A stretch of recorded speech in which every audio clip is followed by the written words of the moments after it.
What's happening, y'all? This is Mike D with Black Fathers Now, where we're bringing the village to the brothers. Every couple of weeks, you can look forward to a quick inspirational message or a thought-provoking guest with knowledge and wisdom, all geared towards helping you be the best father that you can be. We're bringing the village to you. Now it's your turn to do something with what you learned. All right, y'all. Let's go.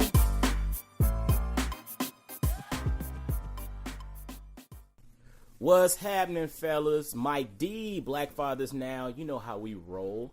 Check this out. We have a unique brother here today. I have an artist, right? And when I say artist, I'm not talking about a painter or a sculptor. I'm talking about an artist.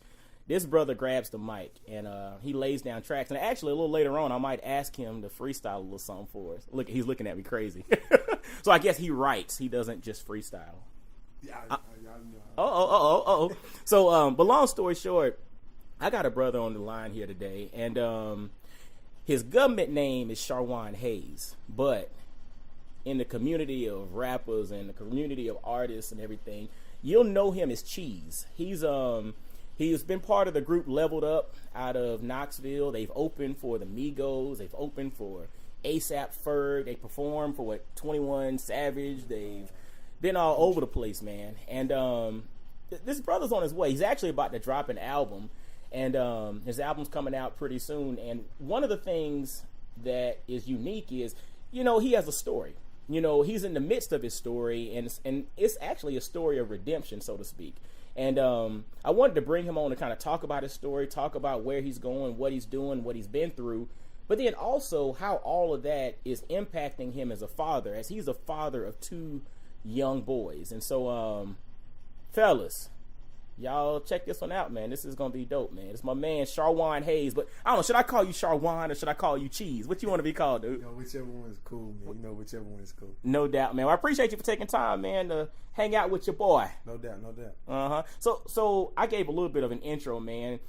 Tell everybody a little bit more about who you are, where you from, what you've been up to, and kind of what you got going on in the rap game.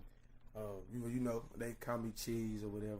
You know what I'm saying? He told you I'm my governor. I said Charjuan Hayes. But I'm with this movement we call Leveled Up, and I've been doing music. I've been doing music since about the 9th grade.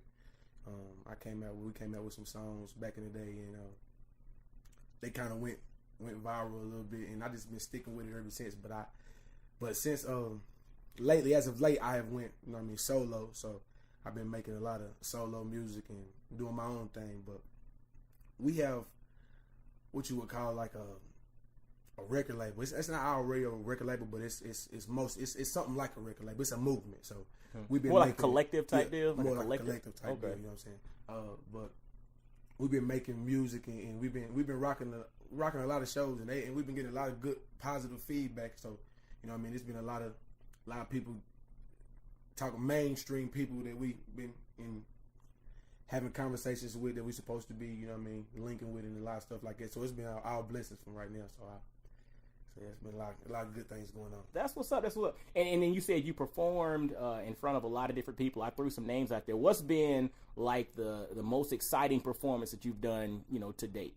The most exciting? It's two. It would have to be two of them. It would be the Gucci and 21 Savage. 21 Savage is actually the first one we ever did, and they had like a big turnout, and it was real blessing. Y'all open for them? Yeah, we opened for them. Okay. That's what's up. It was dope. Now, where did you do those in Knoxville, or where were those? No, that was actually in Nashville, Tennessee. Okay, so you performed those in Nashville. That's what's up. And you said so you've been in the rap game since the 9th grade, and how old are you now? I'm 25. 25. I'll be 26. May 28th. So, by the time this airs, you will be 26. Yeah, so, I'll be 26. I'm saying happy birthday, but, this thing will air after. I appreciate it. After your birthday, no doubt. So talk to me. You started rapping in 9th grade, and, also you played ball and stuff back in the day, did high school and all of that. What actually inspired you to start laying down tracks way back in the day? I actually grew up in the music like before, and I grew up in church in the music. Mm-hmm. So I've been singing in like choirs and stuff. Like I sung in a choir inner city, like start when I was like 7 years old. So, you had to wait. I think you had to wait till you was 6 years old to get an inner city choir. I think I waited till I was 7. Okay. I got an inner city choir, and I never been out of music since. Okay. My mom is really into music. So yeah. His mom can sing. His mom can sing. She lays it down. yeah. So when I was younger, I used to see her do like commercials and stuff for this man named Robert Spencer. Mm-hmm.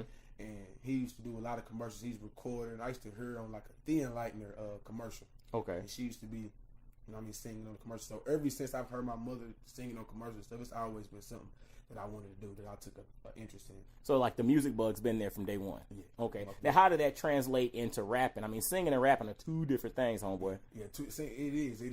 But when we was in elementary school, we started this. Me and my homeboys, we started this little rap group, and I liked it. And I think I thought I could come up with like rhymes pretty good, and I just never stopped. I just used to do it. It's fun, and then it turned into somebody like, bro, you pretty good. You know what I'm saying? I need you on this song, and then it turned into. We made a song. They got like 1.5 million views on it. Like I was in like the 9th and 10th grade. So when it got that on YouTube, I was like, man, we might need to take this serious. We ended up getting a manager, and we ended up doing everything serious. And it's been serious from there. And so when you think about music, it's like comedy. Music, everything comes from a particular point of inspiration. Like, you saw your mom sing and all that good stuff. But when you think about your life and you think about experiences, what experiences or what about, where you grew up or the homeboys you hung out with or whatever, what types of things, led to influence or inspire you in regards to that outside of just, hearing your mom sing? I'm not going to say I grew up in the ghetto, the slums or anything. I grew up on the rough side of town. But it's a lot of stuff that you see, and it's a lot of stuff that other people are not accustomed to that I can rap, that gave me stuff to rap about, that gave me subjects, like seeing somebody may see somebody get raided or somebody running somebody's crib. You seeing that at a young age, you know what I mean? It could have you like, okay, I seen this, I know what that was. Then when you get older and you look back on all those prior things that happened when you were younger, and you just be like, man, I understand what that was now. You know what I'm saying? I remember what that was. I remember seeing that with my own eyes.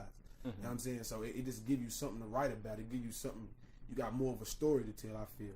It's interesting how struggle and how seeing things and having various experiences gives you a story to tell. And sometimes it also it influences how we operate and what we choose to do as well. So to that point, thinking about your story, because we all have a story, you know what I'm saying? We all have a story to tell, some good, some not so good. How did some of those experiences that you saw, how did that influence your life on a personal level?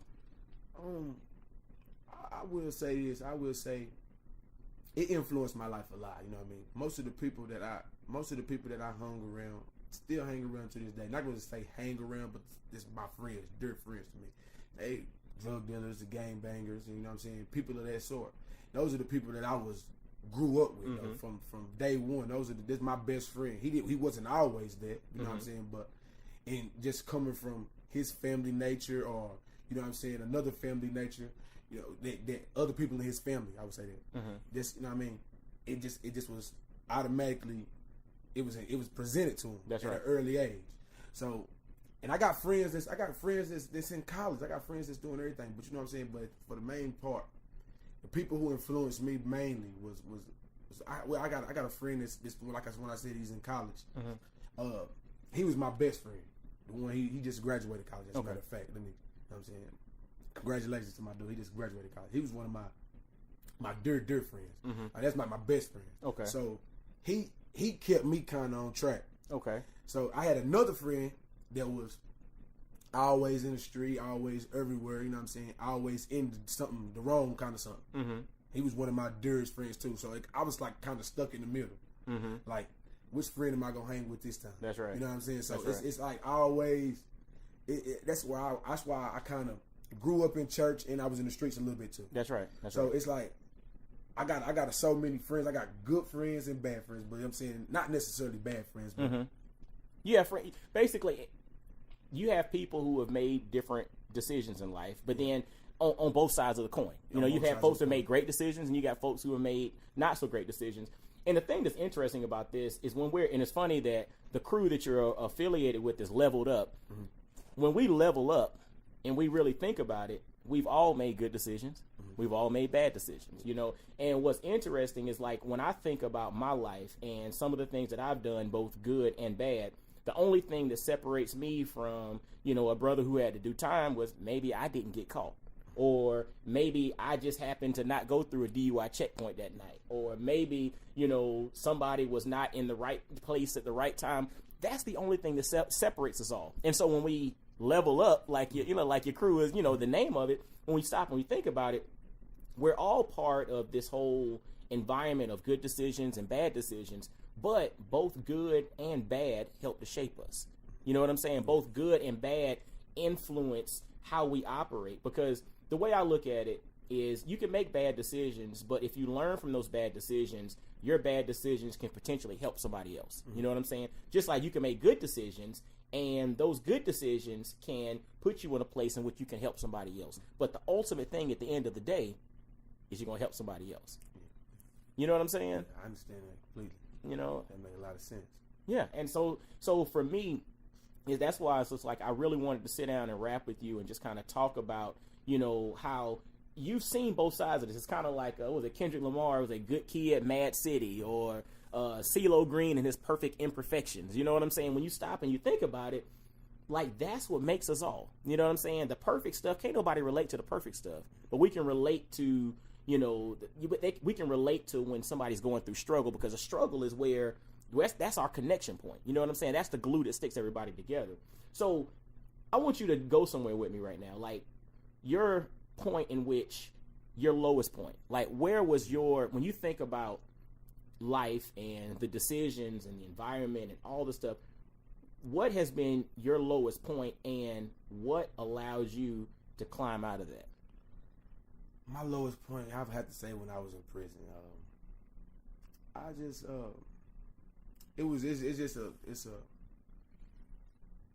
it's just a way you get. It's a way of you get into your thinking. It's nobody is there for you, but it could be everybody there for you. Mm-hmm. You know what I'm saying? You just get it in your thinking, and it's like a man constantly every morning telling you what to do. Mm-hmm. You a kid again. You know what I'm saying? So it's waking up with the same people in the same environment, in the same thing every single day. Mm-hmm. It's a low point, and it just really, it's something that I wouldn't wish on nobody. I honestly say that. Mm-hmm. Mm-hmm. It could be a low point in anybody's life, but it also can be a breakthrough too. It could be, I don't never want to go back to this place, so I'm gonna straighten up. Mm-hmm. Or that's what it's designed to do, mm-hmm. straighten you up. It's a reincarceration, so it really is reincarcerated. It really, to some people anyway. You know, some people they put them in there for so long that they become the only way they know how to think. Mm-hmm. They become institutionalized. Mm-hmm. Is what I say. But. So to that point, like, how do you shape your thinking so that you don't stay, you know, institutionalized in your mind, so to speak? Like, is the music one of those things that kind of helps you to kind of break out of that? Yes, most definitely. Music and being silly. I'm a very silly person, so music and stuff of that nature, that get me where I can talk about stuff that's going on where I don't have to be a part of it. It gets me away from everything. Mm-hmm. So if I'm in the studio, I know I'm not out here doing something that I don't have to do. That's right. If I'm in the studio, if I'm giving all my time to the studio and I'm doing all this, I'm staying out the way. Mm-hmm. So I know I'm not, if I'm in the studio at 1 o'clock in the morning, I'm not in nobody's club to where I can get into it with somebody or wherever that may be. Mm-hmm. I'm in the studio. I'm working. Mm-hmm. So I'm doing something productive as I think of. You know what I'm saying? That's what's up, man. Yeah, so, you know, and it's interesting you were talking about the whole premise of how you keep your mindset, or how you utilize music to keep you from basically having that institutionalized mindset. And it's interesting. It's a book that I encourage every young brother to read. It's called The Miseducation of the Negro. And the concept of the miseducation of the Negro is when you control a man's thinking, you don't have to worry about his actions. And so based on experience and based on having to go through something in life, you know, you have an experience that shapes your thinking, but you don't allow that thinking to just stay there going forward. You know what I'm saying? And it's just so I commend you on that, man. And again, your story is a story of redemption. Like, you're in the midst of this thing. Like, you're about to drop your album. You about to blow up. So y'all are getting on the front end of this bad boy, in the sense that y'all are hearing an interview with Cheeze. And so when he's on all these different publications and all of that, you can understand and realize that on Black Fathers Now, you heard it first. Now, thinking about your experience, understanding the rap game, understanding what you got going on, you're also a father. Yes, sir. You got 2 young boys, right? Yes. Uh-huh. And so you smiled when I said that. Nah, I laughed because you don't be liking me to call you sir. Yeah, stop calling me sir, man. I ain't that much older than you. Yeah. But real talk though. So you have 2 young boys, and like I said, you have a story. You've got a journey that you've come through some things. You've had some good, some bad. But how do you expect that to influence you as a father going forward to your young boys? Just to make sure that they got stuff that I didn't have. Just, make sure they ain't in the same, well, they can be in the same neighborhoods and the same stuff. They can know that. They can be in there. I don't want them to not know, where I come from and where and where their family come from. But it's just not in the be there more as far as guidance. Just be there to guide them more. As far as when they, like, how do you based on your experiences and based on what you've seen, but then also your dreams for them, how do you specifically expect to guide your 2 young boys? Just keep them out there. I'm gonna try myself to keep them in stuff, keep them in basketball, keep them in little stuff like that, put them in the music, make sure they're not in the streets. They don't have to, that's not what they have to resort to. Just make sure, I've seen what the streets can do to a kid, and I would just have it where they not gonna be in the streets. You know what I'm saying? Just making sure where they doing something in sports, something where they don't have to be exposed to that, where they don't have to see that. Because right now they don't have to see that. They don't live on the same side of town that I lived on. They live, it's different. They got a lot of stuff to do. It's more stuff to do for kids now than it was to do when I was back in there. And basically you just want to present them with different options. Different options. And and this is something, because there's some brothers out there that, like I said, we've had some experiences that might not have been the best experiences in the world. But to me, those experiences allow you to connect and allow you to see things coming before they get there. And so to that point, like, what about your story are you going to share with your kids, as they get older? Like, what about your story, the good, the bad, the ugly, do you want to share to show them, like, look, y'all don't have to go down the same path I did. You know what I'm saying? Like, what about your story? About my story, I'm gonna just tell them that stay out the wrong spots. Don't be with everybody. It's a such thing as being in the wrong spot at the wrong time. It's a such thing as being around the wrong people. It's a such thing as that. You know what I'm saying? And just because you're not doing nothing don't mean nothing. And at the end of the day, you know what I'm saying? You could be in a car full of people. You have nothing on you. You be with 3 other people. They got guns on them. When they go to jail, if they get caught and they say, I'm not taking my charge, that's just yours, as much as it's theirs. So if you was in a car with the wrong people at the wrong time, it's the same thing as if you have it on you. So don't be in a car with the wrong people at the wrong time. That's the main thing that I really want to get in all young people's head. It's a such thing as you don't have to do anything. 9 times out of 10. You don't have to. It was interesting. You said, you mentioned, like, when you were in prison, how you're basically told what to do. But now, when you think about life, you realize that I don't have to do anything.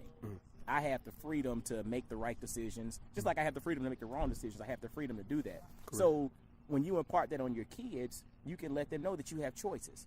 You're going to, when you rise up, when you get to the point where, you're on top of the game or whatever, you can present them with opportunities. You can present them with choices. You can present them with scenarios in which they don't have to necessarily make the same decision, so to speak. And so that's awesome.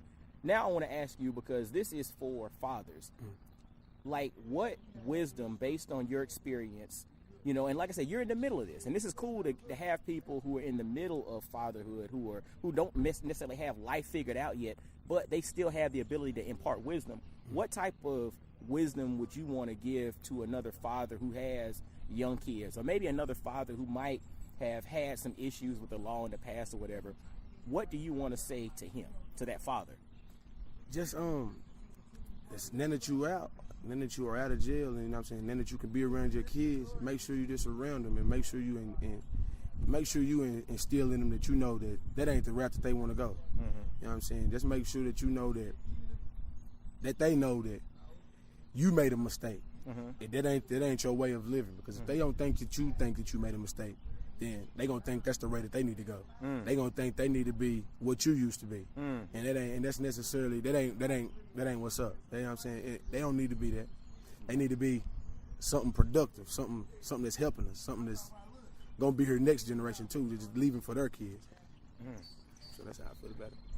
And I'll ask you one last question, man. And I ain't gonna ask you to rap. I was sitting there thinking about it. It's like I ain't gonna put you on the spot. But what is your big dream? Like, what is your big dream? And it could be anything. When it comes to your career, when it comes to family, when it comes to your kids, when it comes to yourself, what is your ultimate big dream?